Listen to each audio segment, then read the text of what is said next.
Hi everyone. For today's lesson, what I'm going to do is I'm going to teach you how to use Kahoot. Kahoot is a great formative assessment, multiple choice format that gives you a good idea of what your students know, and it's fun, it's competitive, and it's a good way to get a class going or to review before a quiz. So, to get started, you want to head over to www.getkahoot.com. So, this program is completely free to use. So, if you're just getting started, you want to click the sign in free. You can go through all the different steps here. Put in your username, all this, and go ahead and create your account. Of course, I'm going to go ahead and skip this step here. So, once you create your account, you're going to get to your home page. So, there's a few different options you have here. If you just want to jump right in and start creating your quiz, you can click this little question mark here. That will get you started. All your quizzes are going to be saved in this tab up here under My Kahoots, and you can also see other people's Kahoots that they've made public. So, we'll talk about the difference between these two. So, first step, I want to show you guys how to create your own quiz. We'll go ahead and start here. We'll title example quiz. So for your questions, you want to keep them relatively short. You want to get 95 characters, so wordy word questions should probably be avoided. It's great for math, so let's just stick to a simple question. What is 2 plus 7? So this is our question up here. Down below, you can give your answers. So you can have up to 4 choices. You need to have at least 2. So in this case, it's this multiple choice format. I'm going to give a few incorrect answers. And of course, in regards to this question, the answer is 9. So since 9 is our correct answer, we're going to go ahead and change this from incorrect to correct. So there's a couple other things that you can do here. Right now we have this as points. Generally you want to keep it as points, but if this is just you're doing this for the purpose of taking a poll, you can change this to no points. You can change the amount of time that students will have to answer the question. So for simple questions like this, you may want to keep it to 20 seconds or less. But if it's a question that requires a lot of calculations and students should be writing it down, etc., you may want to give them closer to 90 or 120 seconds. Other option you have to make this quiz or formative assessment a little more interesting and give it more of a hook, you can upload a file, meaning a picture, to give them something to look at while you are giving out this assessment. So I generally try to make all my quizzes have images. Sometimes it can be a little time consuming going through, so you can use them sparingly, and you also want to avoid having pictures that can be too distracting because you want them to be ultimately focused on the actual question.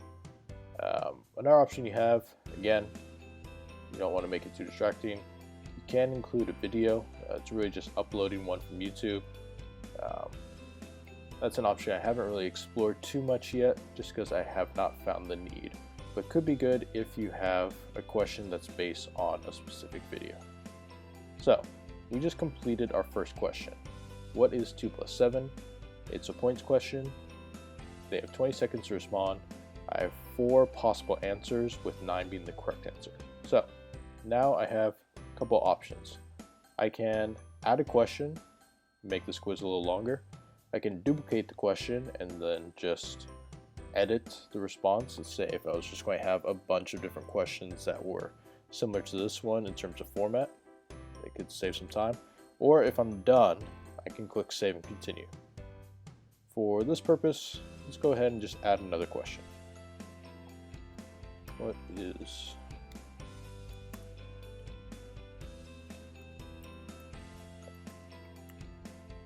zip. Then I'm going to go ahead and choose graphic to add to this.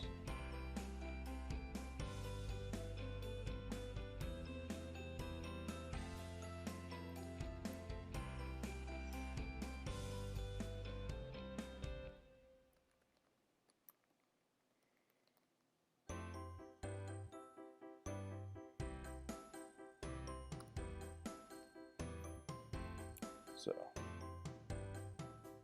my answer. So for this question, I'm just going to give it 2 responses.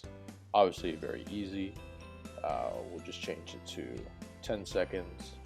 And let's just say after these 2 questions that I'm good. I'm done. I'm ready to save it and move on. So we have our 2-question quiz. Go save and continue. Here it just gives us a little overview. I can rearrange these questions. You may want to think about how you are scaffolding your quiz. Generally, I like to start with easier questions and work up to the more complex ones. So it really just depends on what the purpose of your formative assessment is.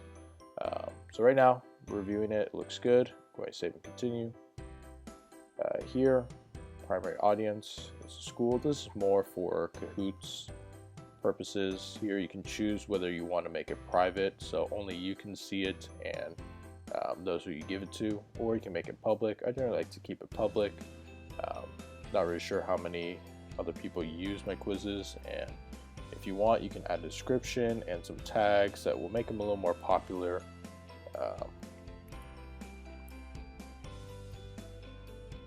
For other users to find. So right now this is just for the sake of teaching you all how to use it, so I'm not going to add any of those. Go ahead and complete this. You can give your quiz a title cover that students will be able to see while the quiz is loading. Again, just something to keep them occupied and keep them from getting too distracted while they're waiting for the quiz to get started. Again, you have the option to add a YouTube video in place of an image. So go ahead and click done. Now, this is the part where we can actually give out the quiz. So you will find your quiz up here in your My Kahoots tab. All your quizzes will be here. When you're ready to give out a quiz and start the assessment, you simply find the quiz that you made, click on the play button, go ahead and click launch, and then you should have this screen projected on the board. So all your students will need their own devices. They will use their devices to log into the quiz, and then you'll see them all pop up here. So right now I'm going to use my smartphone. So again, if you're at a school that has a one-to-one policy, it's great. They can just use their computers. If not, then they can use their smartphones if your school policy allows for it, or team up with someone who does have a device. So students will want to open up their web browsers, go to kahoot.it. They're going to see this screen. They're going to type in the PIN number that's given here. They'll reach a second screen, which will ask them to type in a nickname. So depending on your policy, you can ask them to put in their real names to know how everyone's doing, or as I like to do it, I allow them to do it anonymously. That way, there's no record of who is getting everything right, who's getting everything wrong. So it's more beneficial to those students who are struggling a little bit more, and would just kind of lower their anxiety level. So I'm currently logged in. You can see my name is here. Let's say that this is a student who chose an inappropriate name. You can simply click on it to get them out and then have them try again. So once you have all your students, you go ahead and click start. Again, you can see a cover photo, preparing. So there's a little bit of time in which it will display the question, and then students will have the chance to respond. So for students on their screens, all they will see are 4 boxes of these different colors and shapes. They won't actually see the responses, so they need to be able to see the projected screen. And they'll just choose whichever question that looks correct. And then here you have the results page. You see how many people got the correct question and then how many people got each of the incorrect questions. So this is good data to use to get a good sense of what your students know at the moment. So students get points for getting the correct answer and also for how quickly they get it. Each question is out of 1,000 points.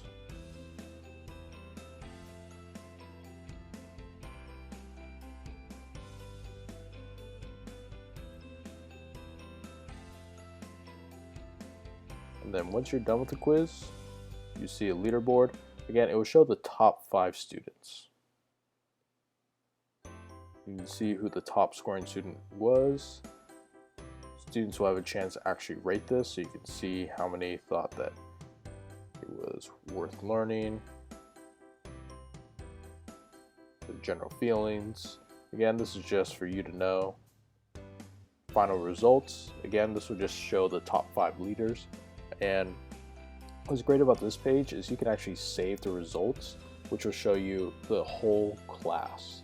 So you can get a feel for which students, or if the whole class is struggling on a certain type of question. You can simply pause the quiz during it and then address what the learning issue is, or you can simply save your results for later and then go through it during your lesson or later in the week. So now let me show you how to take advantage of a public Kahoot. So if you use Kahoot often, sometimes it's just not worth your time to create every single quiz by hand. You can see that I have a handful, and generally I'll do this prior to a quiz or a test where I can create questions that are more specific to what the students really need to know. Public Kahoots are great because you have all these teachers and students who are doing the same thing as you, creating all types of quizzes on subject material that you're probably teaching in your own class. So let's just say that I am doing one-step equations. I've yet to come across an academic topic that I have not been able to find quizzes for. So here you're going to get a whole list of different quizzes. How do you know which quiz is actually appropriate for your students? It's easy. All you need to do is simply just click on the title of the quiz, and then you can see all the questions as well as the answer responses. So I would always suggest looking through these first in order to know, A, does the quiz actually have correct answers, and B, are the quiz questions appropriate for your students in terms of their content and their level of difficulty. Typically, I've yet to find many or any quizzes that are just inappropriate in terms of their content.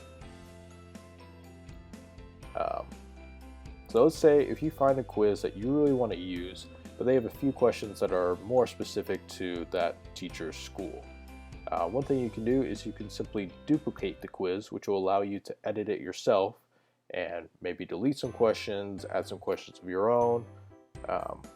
Do whatever you need to do to make it more applicable to your own student class. If you find a quiz that you really like, but you're not ready to use it just that second, you can simply favorite it, click the favorite button, and it'll show up under your most favorites, so you can access it later on. So again, once you find a quiz that you like, you simply just press the play button. And similar to our last quiz, you just have the quiz projected up on the board for students to join. And that's really all you need to know about Kahoot. There's a few other minor things you can do with it. It's a great program. I certainly would not rely on it exclusively for formative assessments, but it's a great and fun and engaging tool that I think could be meaningful if used in the correct way. If you guys have any questions, please feel free to comment in the comment section below, or you guys can access me on Twitter. Again, see in the description bar to connect with me on Twitter. Alright, you guys have a good day and have fun playing Kahoot with your students.